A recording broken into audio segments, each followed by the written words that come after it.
दिल्ली सल्तनत जो है वो सबसे इम्पॉर्टेंट इसलिए रहता है कि इससे बहुत ज़्यादा प्रश्न बनते हैं। सबसे पहले इसके इम्पॉर्टेंट स्रोतों के बारे में जानेंगे कि कैसे पता चला। तो देखिए, दिल्ली सल्तनत के काल में बहुत सारे बुक लिखे गए हैं, ठीक है, जियाउद्दीन बर्नी का या खुद स्वयं तुगलक का। तो इन सारी पुस्तकों के आधार पर हम इसके बारे में जानकारी लेते हैं। दिल्ली सल्तनत का जो पीरियड है वो 1206 से 1526 एडी के बीच में माना जाता है। चूंकि भारत में मोहम्मद गोरी जब आया था तो ये भारतीय क्षेत्र में प्रवेश करके और यहीं रहना प्रारंभ किया। तो इतिहासकारों का कहना है कि जब गोरी भारत में प्रवेश किया था तो पश्चिमी जो हिस्सा था उस हिस्से में एक यल्दौज को दिया और इसकी मृत्यु के बाद भारतीय हिस्सा का स्वामी कुतुबुद्दीन ऐबक हुआ। दिल्ली सल्तनत में ये 5 राजवंश पढ़ते हैं: गुलाम, खिलजी, तुगलक, सैयद और लोदी। इस 5 वंशजों को याद करने के लिए एक शब्द गु खी तू सै लो, ये सबका फर्स्ट वर्ड है, कोई याद करने का तरीका नहीं बताया।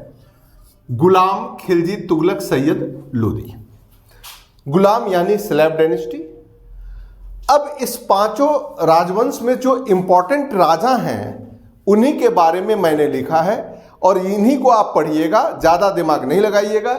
जैसे गुलाम वंश में कुतुबुद्दीन ऐबक, इल्तुतमिश, रजिया सुल्तान और बलबन। खिलजी वंश में जलालुद्दीन खिलजी, अलाउद्दीन खिलजी, ये बहुत इंपॉर्टेंट है, मुबारक शाह खिलजी। तुगलक डायनेस्टी में गयासुद्दीन तुगलक, मोहम्मद बिन तुगलक, फिरोज शाह तुगलक। सैयद वंश में खिज्र खां, मुबारक शाह। लोदी वंश में बहलोल लोदी, सिकंदर लोदी, इब्राहिम लोदी। अब 1 मिनट में हम बता दें कि इसमें से प्रश्न सबसे ज्यादा कहां कहां से आता है। तो गुलाम वंश से प्रश्न आते हैं, खिलजी वंश में अलाउद्दीन खिलजी से प्रश्न आते हैं, तुगलक वंश में मोहम्मद बिन तुगलक से प्रश्न आते हैं, सैयद वंश में कोई प्रश्न नहीं आता, लोदी वंश से सिकंदर लोदी और इब्राहिम लोदी।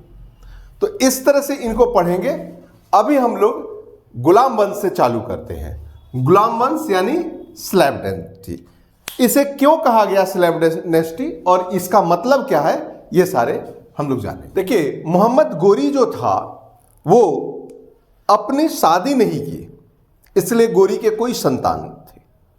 उसे ऐसा लगता था कि अगर कोई आक्रमणकारी या राजा शादी कर लेता है तो पत्नी और बच्चों के मुंह में पड़ जाएगा और वह सही रूप से आक्रमण नहीं कर पाएगा। इसलिए वह अपने लिए गुलामों को चुना, यानी स्लेव्स अगर रहेंगे तो कोई ना तो उनको किसी भी प्रकार के मोह माया रहेगा, और इस तरीके से उसने अपनी जिंदगी शुरू की। गजनी और मुल्तान के बीच में एक जगह है गौर। उस गौर प्रदेश से वह संबंध रखता था। भारत में मोहम्मद गोरी लूटने के उद्देश्य से आया था। कुछ इतिहासकारों का कहना है कि गोरी को यहां चंदेल शासक जयचंद ने बुलाया था। जयचंद की पुत्री संयोगिता को शादी मंडप से उठा जाने के कारण जयचंद पृथ्वीराज चौहान से गुस्से में था और उस समय वह आक्रमण किया और यहां पर तराइन का प्रथम युद्ध, तराइन का द्वितीय युद्ध जो 1191 और 1192 में लड़ा गया, क्रमशः तराइन युद्ध। और इस तराइन के युद्ध में यह प्रथम युद्ध था, यह द्वितीय युद्ध था, और इसे पृथ्वीराज तृतीय यानी पृथ्वीराज चौहान को हराया। और इस चौहान को हराने के बाद पूरा इतिहास बदल गया। 94 में 1194 में जयचंद को इसने हराया।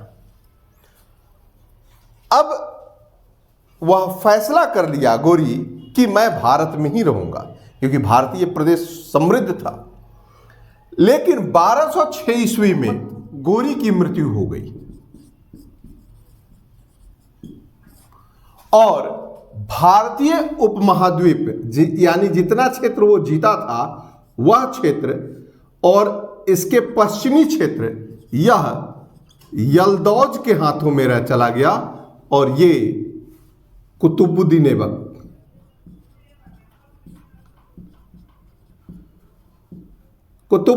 ऐबक एक सेवक यानी गुलाम था और इसीलिए इसे स्लेव डायनेस्टी या गुलाम वंश कहते हैं।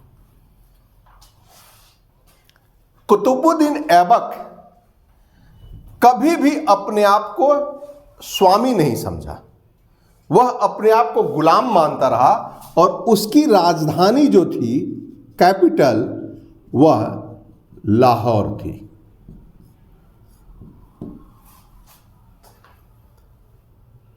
इसने 2-3 प्रश्न जो आते हैं कि कुतुब मीनार की नींव डाली। कुतुब मीनार की नींव किसने डाली? कुतुबुद्दीन ऐबक ने। यह अपने गुरु बख्तियार काकी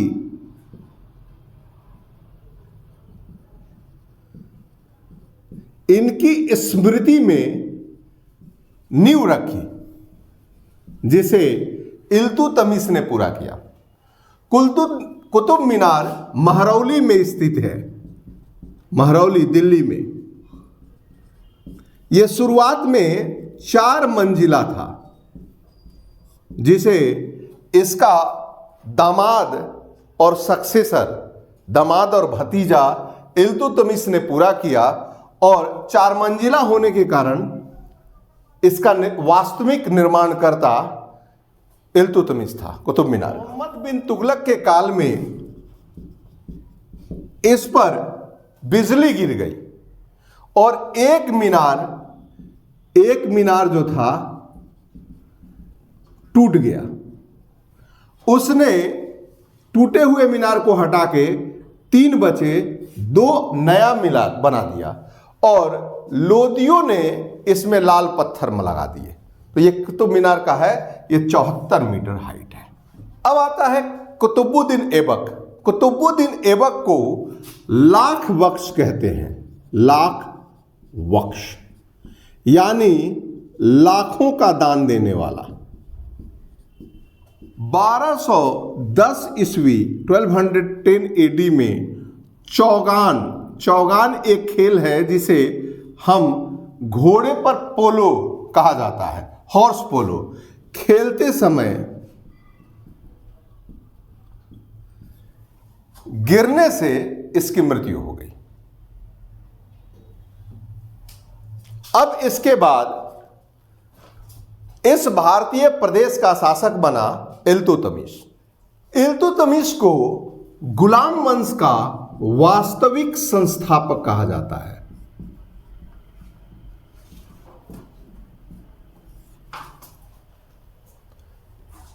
यह कुतुबुद्दीन ऐबक का भतीजा तथा दामाद था।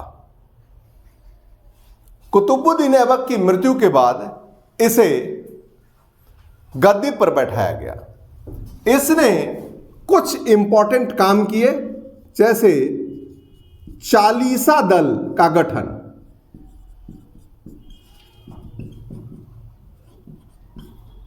इसे तुर्कान ए चहलगानी कहते हैं। 40 तुर्की सुल्तानों का गठन किया था, जिसे बाद में आगे चल के बलबन ने नष्ट कर दिया। इसने शुद्ध अरबी सिक्के चलाए, जीतल और टंका, एक तांबे का, दूसरा चांदी का। 1229 ईस्वी में इसने टर्की के खलीफा से मंजूरी पत्र प्राप्त किए, अप्रूवल लेटर। एक्चुअली ऐसा था कि मुस्लिमों में यह कहा गया था कि जो मुस्लिम राजा होंगे वो राजा तभी कहे जाएंगे जब टर्की के खलीफा उन्हें अप्रूवल लेटर दे। तो ये पहला राजा था जिसने अप्रूवल लेटर लिया। इसी के काल में सबसे पहले मंगोल आक्रमण हुआ। इसने दिल्ली को अपना राजधानी बनाया। कुतुबुद्दीन ऐबक के पीरियड में गुलाम वंश का राजधानी लाहौर था और इल्तुतमिश ने इसे राजधानी दिल्ली बनाई। इल्तुतमिश की मृत्यु के बाद उसके 40 सरदारों ने उनके बड़े बेटे को राजा बनाया। किंतु कहा जाता है कि इतवार के दिन यदि कोई व्यक्ति मस्जिद में जाकर और लोगों से लाल कपड़ा पहन के फरियाद करता था तो लोग उस पर सुनवाई करते थे। इल्तुतमिश की एक बेटी थी रजिया। रजिया काफी होनहार थी और लगभग अपने पिता के हर कार्य में सहयोग देती थी।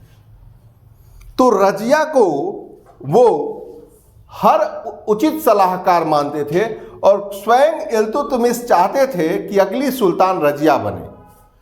चूंकि मुस्लिमों में पुरुषों और स्त्रियों में काफी अंतर रखा जाता था, इसलिए रजिया के लिए ये 40 दल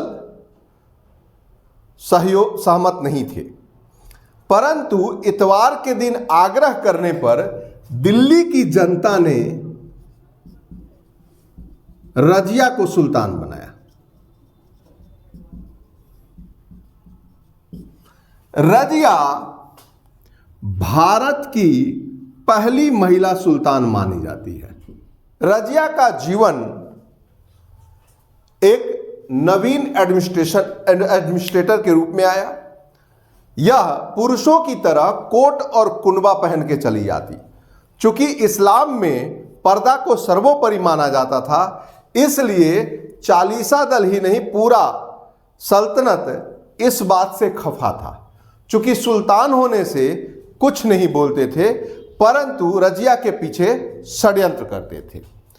रजिया के षड्यंत्र का एक और कारण दूसरा यह था कि रजिया एक अबसीनियाई युवक से प्रेम करती थी। रजिया याकूत खां नामक अबसीनिया निवासी से प्रेम करती थी।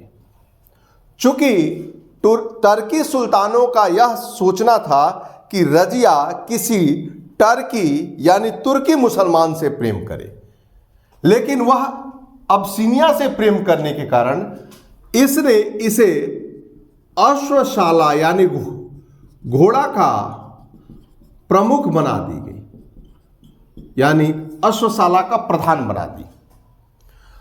इन 40 दल के सरदारों ने मिलकर रजिया के खिलाफ षड्यंत्र किया और भटिंडा जो कि पंजाब में है, वहां का एक सरदार अल्तुनिया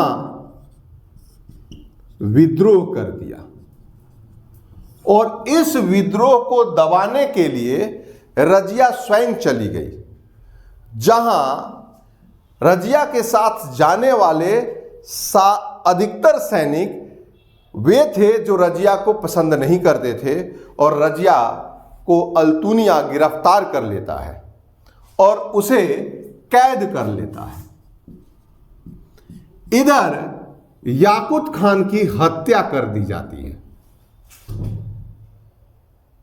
लेकिन अल्तुनिया को ऊंचे पद देने के लिए लालच दिया गया था षड्यंत्र में। उसे न मिलने के कारण अल्तुनिया ने रजिया से विवाह कर लिया और इन दोनों ने मिलकर अल्तुनिया और रजिया फिर से अपना साम्राज्य प्राप्त करने चले गए।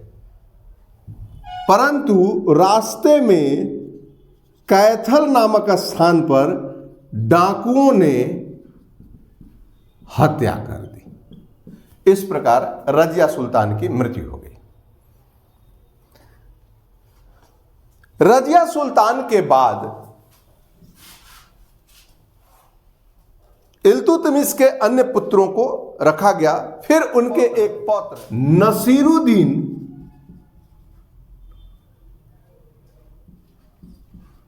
महमूद गद्दी पर बैठे।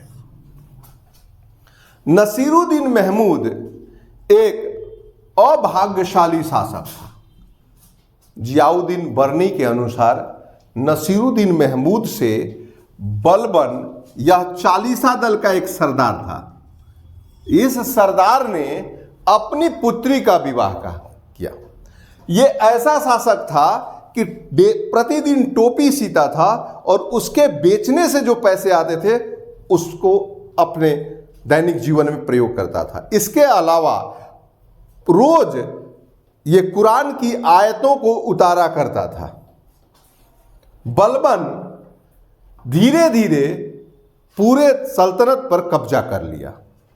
यह एकमात्र ऐसा सरदार था जो राजा की तरह छत्र धारण करता था। 1265 ईस्वी में इसने नसीरुद्दीन महमूद की हत्या कर दी और गद्दी पर बैठ गया। बलबन इलबारी तुर्क था, स्लैब के साथ साथ इलबारी तुर्क था, इसलिए इसे इलबारी वंश भी कहते थे।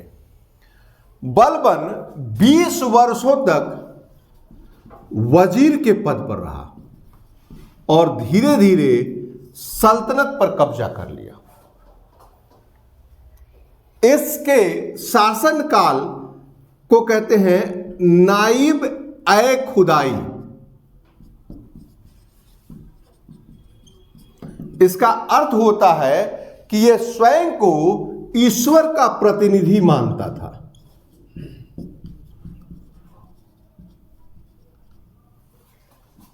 यह आयरन एंड ब्लड लौह एवं रक्त नीति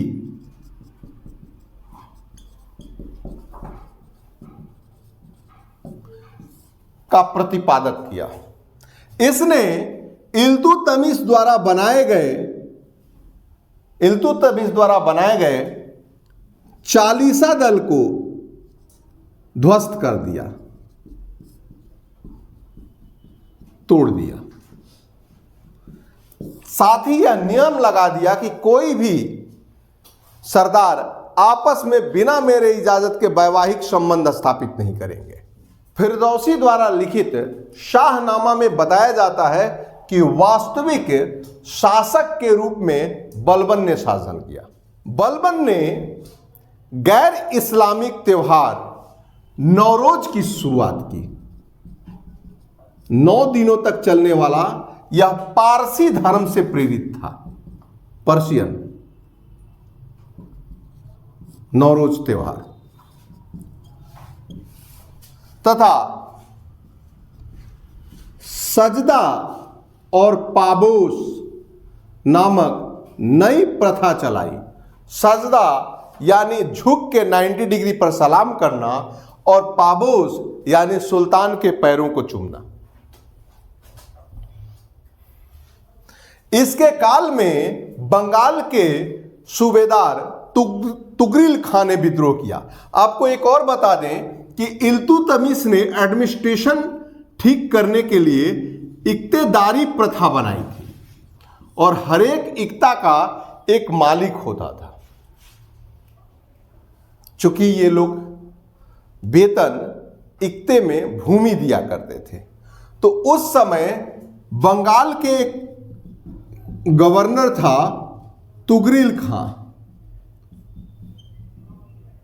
इसने विद्रोह किया था। बलबन अपने बेटे को भारत के उत्तर पश्चिमी क्षेत्र से होने वाले आक्रमण से बचाने के लिए भेजा था, जिसमें बलबन का बेटा मारा गया और उसका पोता कैकुबाद बलबन के मृत्यु के बाद शासक बना। फिर कैकुबाद ने एक दिल्ली के पास है सीरी का किला बनवाया था, जो कि गुप्त दरवाजों से बनता हुआ किला है। कैकुबाद की मृत्यु के बाद उसका बेटा क्यूमर्स गद्दी पर बैठा। क्यूमर्स मात्र 3 वर्ष का, यानी बलबन का पोता, मात्र 3 वर्षीय सुल्तान है क्यूमर्स। ये पूछता है। और जैसे हत्या कर खिलजी वंश की नींव डाली गई। तो अगला क्लास में खिलजी वंश।